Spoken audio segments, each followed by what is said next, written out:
반갑습니다. 원불교 중앙교구 민성효입니다. 요즘 누군가에게 감사하고 누군가를 챙겨야 할 일들이 많죠. 그것은 우리 주변에 소중한 존재들이 많다는 뜻입니다. 사랑을 표현하고 감사를 전하고 마음을 나눈다는 것은 우리들이 살아있다는 증거요. 행복하게 지내고 있는 모습입니다. 우리에게 소중한 사람은 누구일까요?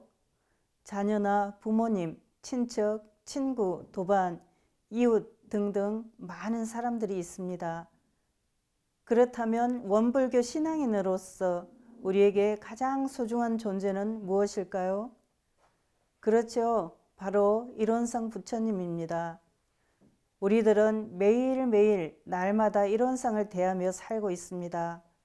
새벽에 일어나서 심고 올리고 낮에는 보온 본공하고 저녁에는 참회 반성하면서 잠깐도 일원상을 떠나지 않고 살고 있습니다. 우리에게는 둥그러운 원어로 표현되는 일원상의 진리를 신앙의 대상과 수행의 표현으로 모십니다. 불교에서는 부처님을, 기독교에서는 하나님을 신앙하듯이 우리 원불교에서는 일원상을 진리로 믿고 그 진리를 깨쳐서 마침내 일원상과 같은 인격자가 되려고 공부합니다.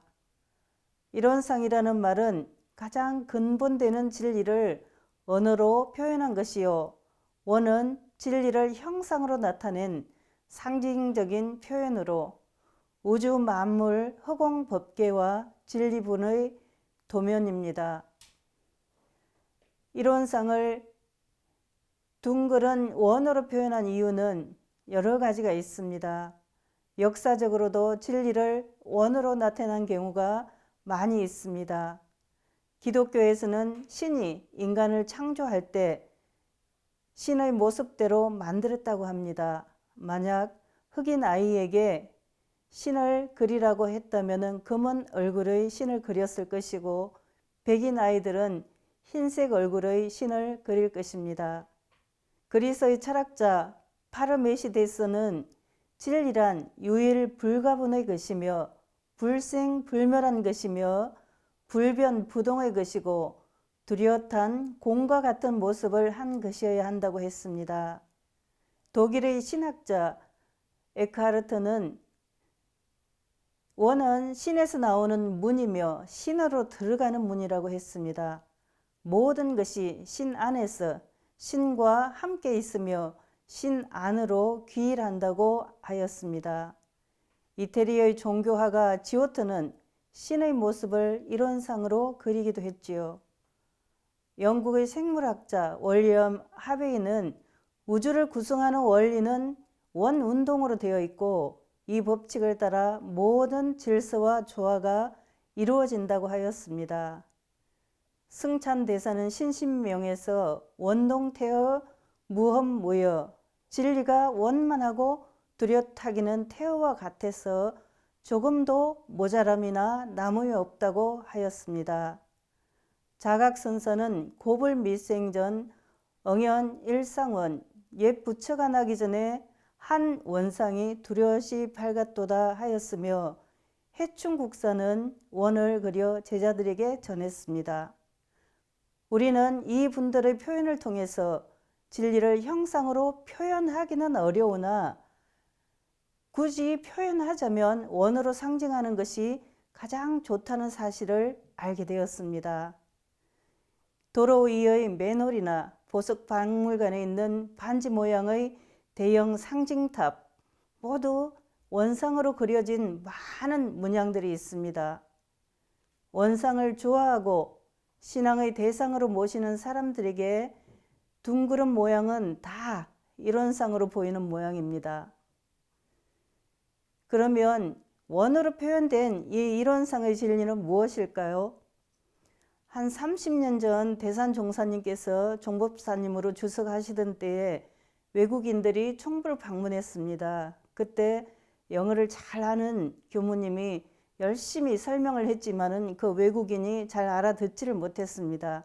그때 답답해 하셨던 대산 종사님께서는 부다스 마인드 이렇게 말씀을 하시니까 그 외국인이 잘 알아들었다는 듯이 고개를 끄덕였습니다.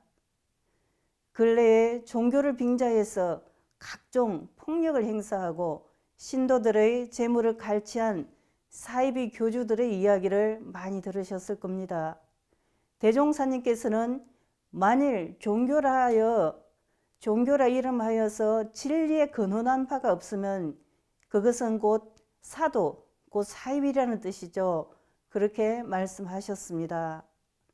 그러므로 우리 회상에서는 이 이론상 진리로서 우리의 현실 생활과 연락시키는 표준을 삼았으며 또는 신앙과 수행의 두 문을 밝혀주셨습니다. 부처님의 마음음이라고 하니 외국인도 알아듣는 이 이론상의 진리는 무엇일까요? 원불교 교리를 한눈에 알아볼 수 있도록 그림으로 그려놓은 교리도에는 이론은 법신불이니 우주만유의 본원이요 재불재성의 시민이요 일체 중생의 본성이라고 되어 있습니다. 또 이론은 사은의 본원이요 열애의 불성이요 이론은 어느 도단의 입정처이요 유무초월의 생사문이라는 등 여러 가지로 표현을 해 주셨습니다. 그러면 이 소중한 이론상을 우리는 어떻게 하면 좋을까요? 값비싼 골동품 도자기가 있다면 그 도자기는 무엇에 쓸까요? 밥을 먹는 데 쓸까요? 그렇지 않죠. 잘 보존해서 높은 데 올려놓고 감상하는 데만 쓸 것입니다. 편안하고 좋은 신발이 있다면 우리는 운동할 때나 그럴 때나 잘 신겠지요.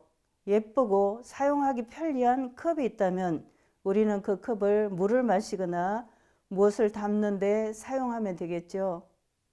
그러면 우리 원불교인에게 가장 소중한 이 이론상은 우리들과 어떤 관계가 있고 우리는 어떻게 대해야 할까요? 우리 대종사님께서는 공부하는 사람들이 현묘한 진리를 깨치려고 힘쓰는 이유는 그 진리를 실생활에서 활용하는 것이라고 말씀해 주셨습니다. 대종사님께서는 이 이론상으로서 교리의 근원을 삼아 모든 공부인으로 하여금 이를 신앙하고 연구하고 수행하게 하셨습니다. 그것은 곧 계단을 초월해서 쉽게 대도에 들게 하고 깊은 이치를 드러내서 바로 사물에 활용하게 하신 것이라고 정산 종사님께서는 말씀해 주셨습니다. 공부하는 사람들이 진리를 깨쳐서 그것을 실생활에 활용하지 못하고 그대로 둔다면 그보다 더 안타까운 일이 어디 있을까요? 옛 말에 금덩어리를 쥐고 빌어먹는다는 말이 있습니다. 금덩어리가 아무리 좋아도 배고픈 사람에게 금덩어리를 먹을 수는 없습니다. 그것을 팔아서 밥을 사 먹든지 해야 죽지 않고 생명을 연장할 수 있습니다. 대종사님께서는 이론상을 대할 때마다 견성성불하는 화두로 삼고 일상 수행하는 표본을 삼고 진리 신앙하는 대상으로 삼으라고 가르쳐 주셨습니다. 첫째는 이론상을 대할 때마다 견성성불하는 화두로 삼는 것입니다. 마음 공부를 잘 하기 위해서나 세상을 잘 살아가기 위해서는 이론상의 진리와 내 마음의 근본 원리를 알아야 합니다. 이론상을 대할 때마다 견성성불의 화두로 삼아 깨달음을 얻으라는 것입니다. 우리가 단순한 휴대폰을 가지고 있더라도 그것이 작동하는 원리를 잘 알아야 전화도 걸 수 있고 또 받을 수 있습니다. 예전에 어떤 어르신이 폴드폰을 쓰다가 스마트폰을 구입을 하셨는데 전화가 와도 받을 줄을 모르는 그런 경우가 있었습니다. 정말 단순하지만은 원리를 모른다면은 쓸 수 없는 것과 같습니다. 그래서 우리는 이론상을 대할 때마다 진리를 깨닫는 화두로 사용해야 되겠습니다. 그러나 오늘날은 일상적인 삶에서 무언가 지속적인 관심이나 몰입하는 대상이라는 의미로 흔히 화두라는 말을 사용합니다. 예를 들면 요즘의 화두는 메타버스입니다 등으로 표현되지요. 화두란 남산에 비구름이 있는데 북산에 비가 온다는 말처럼 도대체 상식적으로는 앞뒤가 맞지 않는 말로 묻는 사람으로 하여금 강한 의구심을 품게 하여서 진리를 깊이 참고하는 중에 호련히 그 의심이 풀려서 그렇게 말한 스승의 마음에 그것이 딱 맞게 될 때 비로소 깨달음에 이르게 되는 것입니다. 이런 상을 견성성불하는 화두로 삼아서 절실하게 연마하고 궁구해야 깨달음을 얻을 수 있습니다. 그냥 해서 되는 게 아니라 절실하게 해야 됩니다. 대산종사님께서 예전에 서울회관 봉부식을 할 때, 지금 소태산 기념관 전신 건물이죠. 하신 법문 중에 그 지가 그려 하는 그런 법문을 해 주셨습니다. 어떤 남편이 아내를 두고 장사를 멀리 나갔다가 집에 돌아오니까 방문 앞에 신발이 두 켤레가 있습니다. 그래서 이 남편이 생각하기를, 아니 내가 그렇게 애를 써서 돈을 벌어 가지고 오는데 우리 아내가, 내 부인이 바람을 피운 모양이다 이렇게 하고 너무 화가 나서 나가버렸습니다. 그리고는 세상에 지가 그려 그런 말씀을 하셨다 합니다. 그런데 오랫동안 그런 생각을 하다 보니까 문득 알게 되었습니다. 아내는 혼자 사는 게 무서워서 남자 신발을 하나 옆에 두고 사람이 있는 것처럼 해서 자기의 안전을 지켰던 것입니다. 제가 뇌동맥류 수술을 한 적이 있습니다. 그 수술을 했을 때 수술을 3번을 했거든요. 그런데 3번을 하면서 굉장히 마음에 부끄러운 생각이 들었습니다. 그 이유는 내가 얼마나 업이 무거우면, 전생에 많은 잘못을 했으면은 이렇게 뇌 수술을 3번이나 하게 됐을까, 그 생각을 했습니다. 그런데 얼마간 지나고 다른 생각이 들었습니다. 내가 만약에 3세를 거쳐서 매 생마다 뇌 수술을 했다면 얼마나 괴로웠을까. 그런데 이 생에 그 3번을 한꺼번에 다 했으니까 얼마나 감사한가, 그 생각이 들었습니다. 이게 자기 합리화라고도 생각할 수 있지만은 인과보응에 대해서 저는 그때 정말 절실하게 느끼는 그런 때가 되었습니다. 우리가 일원성을 대할 때마다 항상 아무 생각 없이 그냥 절만 하고 빌기만 할 것이 아니라 진리를 깨닫기 위한 골똘한 생각을 하면서 절하고 기도하고 대해야 되겠습니다. 그러면 일원상이 나에게 성품 자리를 직접 가르쳐주는 것은 아니지만 계란을 적당한 온도에 잘 품으면 병아리가 나오듯이 그 진리를 연마하는 내 마음이 식지 않고 지속되어서 어느 계란가 일원상 진리와 나의 본래 성품이 하나라는 것을 깨치게 될 것입니다. 마치 줄탁 동실한 말과 같이 병아리가 안에서 쪼고 밖에서 또 어미닭이 쪼아주게 될 때 그 달걀 껍질을, 단단한 kop질을 깨고 병아리로 부화하게 돼서 나오는 것과 같다고 할 것입니다. 그 진리에 대한 연마가 쌓이고 쌓이면 그 연마의 정성이 깨달음의 경지에 이르게 되는 것입니다. 두 번째는 이 우주 만유 자체가 직접 나에게 제복을 내려주는 사실적 권능이 있는 것을 알아서 진리적으로 믿어나가는 대상을 삼는 것입니다. 이론상 신앙은 어떻게 하는지 묻는 제자의 질문에 대종사님께서는 이론상을 신앙의 대상으로 믿어 복락을 구하는 것이고 천지 만물 허공법계가 다 부처 아님이 없으니 어느 때 어느 곳이든지 항상 경외심을 가지고 존엄하신 부처님을 대하는 경건한 태도와 천만 사물의 당처에 직접 불공해서 현실적으로 복락을 장만하라고 하셨습니다. 이것이 바로 편협한 신앙을 원만한 신앙으로 돌리고 미신적 신앙을 사실적 신앙으로 돌리는 것입니다. 복이 많고 지혜가 많은 사람은 법신불 이론상의 이치를 깨쳐서 천지만물 허공법계가 다 부처님으로 숭배되고 제복의 근원차를 찾아서 직접 불공을 하므로 어떤 사원이든지 반드시 성공할 것입니다. 다만 그 성공이 길의 장단이 있다는 것은 우리가 다 아는 일이죠. 그러므로 우리는 불상 한 분만 모실 것이 아니라 천지만물 허공법계 모든 존재를 다 부처님으로 모시기 위해서 이론상을 숭배하는 것입니다. 또 심고나 기도를 올리는 사람이 그 사람의 정성에 따라서 상상하지 못할 위력을 얻는다고 하셨습니다. 정성스럽게 심고를 올리면은 자연 중 악한 마음이 선심으로 돌아가고 개가 천선하는 힘이 생기기도 합니다. 구인 선지님들의 혈인이 다 이 정성의 감흥이 실적으로 나타난 것이라고 생각됩니다.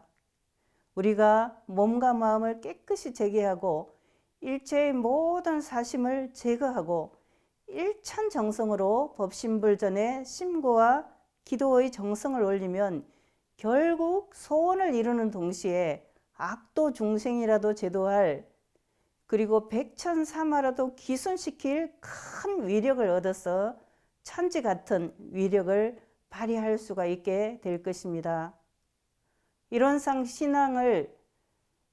진리를 신앙의 대상으로 삼아서 간절한 심고와 기도를 올리면 위력을 얻을 수 있다는 것은 많은 분들이 경험하셨을 겁니다. 그렇지만 그 지성스러운 마음으로 계속해서 꾸준히 계속하되 그 서원에 이반되는 일을 하지 않아야 될 것입니다. 그래야 큰 감흥과 위력을 나타나게 된다는 것을 명심해야 됩니다. 큰 감흥과 위력이 나타난다는 것을 명심해야 되겠습니다. 다음은 이론상을 대할 때 일상 수행하는 표준으로 삼아야 될 것입니다. 이론상을 대할 때마다 이론상의 진리를 닮아가는 표준으로 삼아 공부하는 것입니다. 이론상 수행은 사막 수행입니다. 진리를 수행하는 진리의 속성을 닮아가는 사막 공부는 우리들의 각자 성품을 본래 자리와 같이 회복시키는 공부입니다. 정신수양으로 수양의 힘을 기르고 사리연구로 연구의 힘을 기르고 작업치사로 실천의 힘을 기르는 공부를 쉬지 않고 오래오래 계속하는 것입니다. 쉬었다 하다가 말면은 안 됩니다. 밥을 할 때 불을 뗐다 말았다 하면 밥이 설게 됩니다. 이론상을 일상 수행하는 표준으로 삼고 쉼 없이 오래오래 계속해야 삼대력을 얻을 수 있겠습니다. 원불교의 상징인 일원상은 여러 종교의 상징 가운데 가장 원만한 모양이라는 것을 알아보았습니다. 대종사님께서는 이 일원상으로서 교리의 근원을 삼아 모든 공부인들로 하여금 일원상을 신앙하고 연구하고 수행하여 쉽게 대도에 들고 깊은 이치를 깨달아서 바로 실제 생활에 활용하게 하셨습니다. 그러므로 진리를 구하는 사람들이 이 외에 다시 구할 곳이 없고 도를 찾는 사람들이 이 외에 다시 찾을 길이 없으며 그 밖에 일체 만법이 이 외에는 다시 한 법도 없다는 것을 알아서 공부하면 됩니다. 이론상은 우주만유 허공법계와 진리불의 도면입니다. 그래서 이론상을 대할 때마다 견성성불하는 화두로 삼아 그 삼는 마음이 절실해야 깨달음을 얻을 수 있습니다. 두 번째는 진리 신앙하는 대상으로 삼고 그 진리를 믿어서 사실적으로 복락을 구하는 마음이 간절해야 이론의 위력을 얻을 수 있습니다. 세 번째는 이론상을 일상 수행하는 표본으로 모시고 이론상의 진리를 닮아가는 공부를 오래오래 계속하면 삼대력이 길러지고 복과 지혜가 갖춰진 불교살들의 인격을 얻을 수 있을 것입니다. 그리하여 우리가 사는 이곳을 지상낙원으로 만들어 행복하게 살아봅시다. 감사합니다.